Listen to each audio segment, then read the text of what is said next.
Want to add a little extra moisture to your cakes? Use simple syrup. Watch this video to see just how easy it is to make this.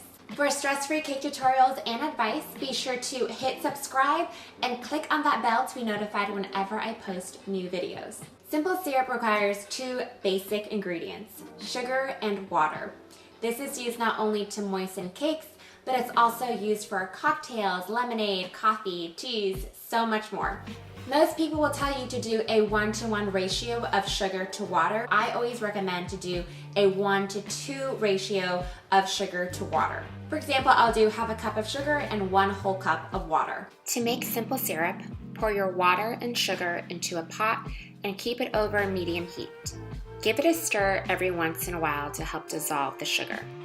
Once a few bubbles form and the water is clear, take it off the heat and let it come to room temperature.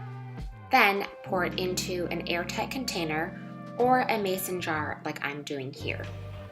So that was my tutorial on how to make simple syrup, and make sure to check out all of my fun flavor options listed below. Let me know in the comments below if you love using simple syrup on your cakes as well. If you liked this video, make sure to click like, hit subscribe, and check out all of my other tutorials listed below.